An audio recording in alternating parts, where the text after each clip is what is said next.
दोस्तों, आज हम बात करने वाले हैं उस इस्लाम के महान शहीद के बारे में, हजरत इमाम हुसैन की। उनके जन्म, उनकी कहानी और करबला के किस्से को बताने की कोशिश करेंगे। हजरत इमाम हुसैन को इस्लाम में शहीद का दर्जा दिया गया है। उनकी शहादत की कहानी हर किसी को रुला सकती है।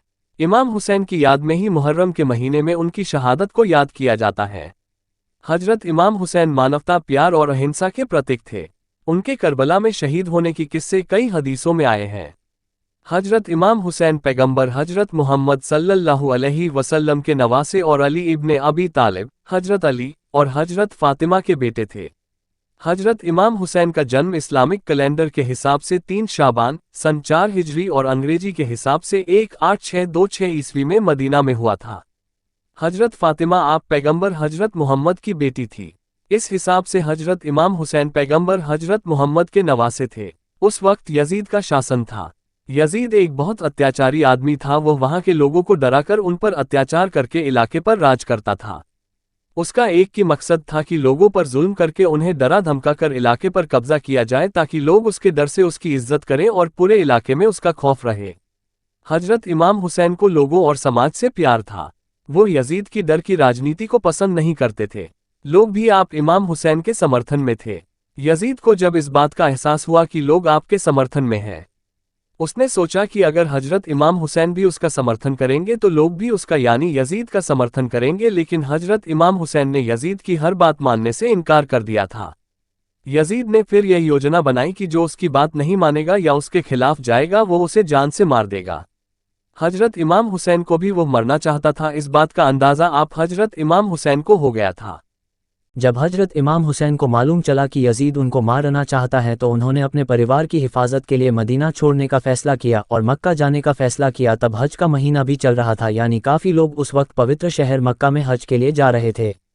आपने भी फैसला किया कि आप भी हज के लिए जाएंगे। बस यही सोचकर आप मदीना से मक्का के लिए निकल गए। जब आप मक्का पहुंचे तो उनको कूफा, जो कि उस वक्त इराक का एक शहर था, वहां से काफ़ी लोगों का समर्थन मिला। आपको किसी ने खबर दी कि कूफा के लोग आपके समर्थन में हैं और यजीद के जुल्म को ख़त्म करने के लिए तैयार हैं और आपके साथ हैं। उन्होंने फिर मक्का से कूफा जाने के लिए फ़ैसला किया, क्योंकि वो यजीद के जुल्म को ख़त्म करना चाहते थे।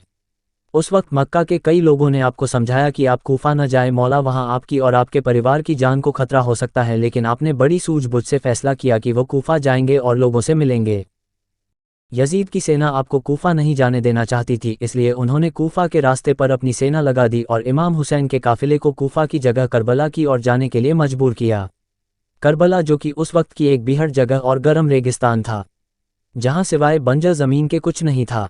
इमाम हुसैन और उनका काफिला, जिसमें कुल 72 लोग थे, जब मुहर्रम की 2 तारीख 61 हिजरी को करबला पहुंचे, तब यजीद की सेना भी वहां पहुंच गई।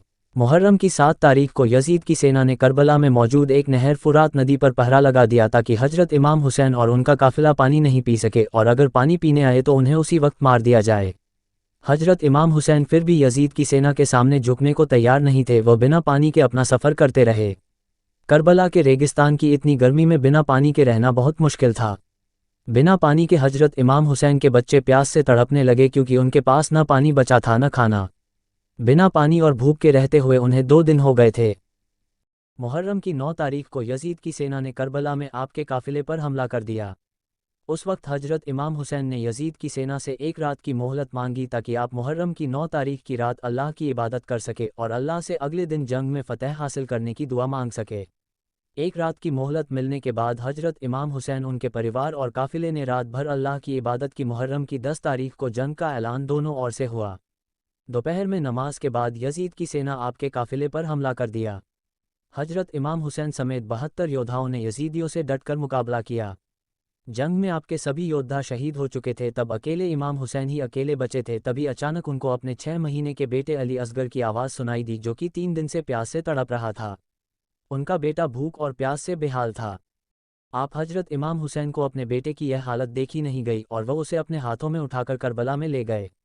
उन्होंने यजीद की सेना को अपने बेटे को थोड़ा पानी पिलाने के लिए कहा, लेकिन उन्होंने पानी नहीं दिया और आपके बेटे के ऊपर तीर से वार कर दिया, जिससे आपके बेटे की उसी वक्त मौत हो गई। उसके बाद यजीद की सेना ने भी हजरत इमाम हुसैन को बहुत बुरी तरह से कत्ल किया। यजीदियों ने तलवार से आपका मुबारक सर काट कर नेज़े पर लटकाया और गली मोहल्लों में घुमाया था। उनका जुलूस निकाला गया था। हाय अफसोस, इमाम हुसैन और उनके 71 साथियों को बहुत बुरी तरह से मारा गया। उसके बाद उनके परिवारों के साथ बुरा सलूक किया गया।